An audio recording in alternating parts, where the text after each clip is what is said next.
I went to ESL to get tested or learning support. You could call it either or, but they're different services. But it's technically the same place.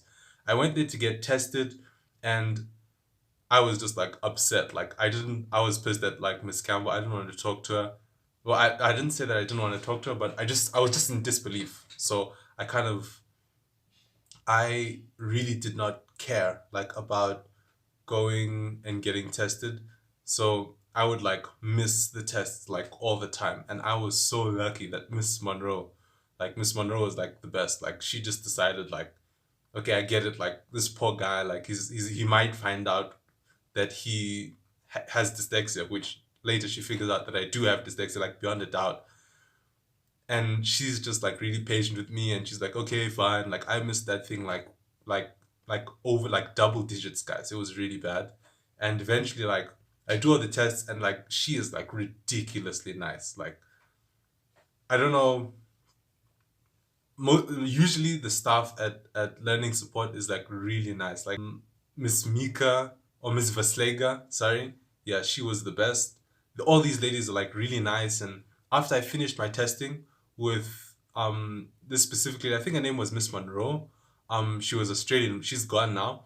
But she basically told me that like it was confirmed that I was like dyslexic, and I was just like depressed, man. Like who wants to like imagine like you live your whole life, and then someone just tells you like, oh yeah, by the way, like you can't see the color red and everybody else can see the color red, and you'll just never be able to be like everyone else. Like you're effectively broken. But the thing is that it's not really the case. Like from the outside looking in, that's clearly what it looks like. But it's very rarely the case. Like when you have a learning disability, it's not necessarily that you have a problem. It's just that you learn differently. And that sounds like a very nice roundabout way of saying, well, he's special, like stupid special. But no, it's like really true. Or at least that's what I think. And that was the case with me. So like I found out, and I wasn't like depressed or anything. I didn't struggle with depression, but like I was like comically depressed. Like it was just sad. But after you get diagnosed, you realize like what actually changed. Like one thing I want to tell people about getting diagnosed is that what you notice is that even after you get diagnosed, there's no real change. Like you just kind of sit there, and it's not like suddenly, you can't walk anymore. You're exactly the same person. So things can only really go up.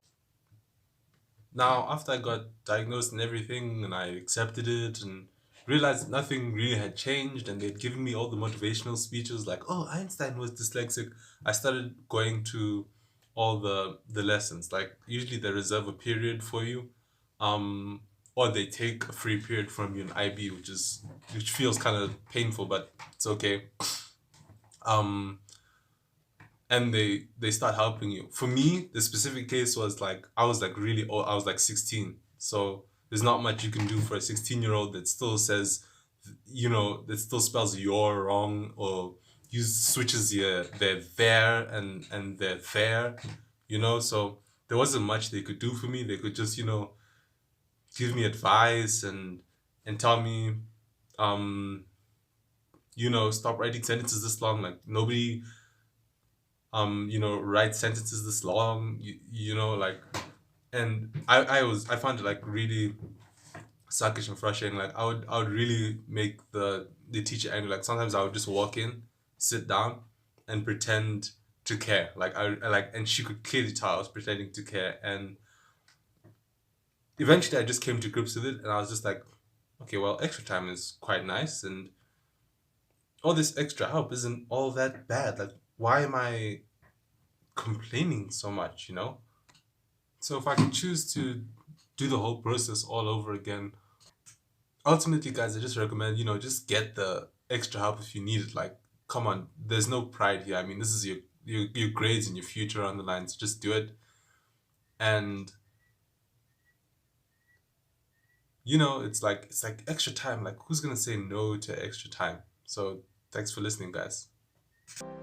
The universe will hear our cry and our voices will rise up like stars and light up the sky, and they will know who we are.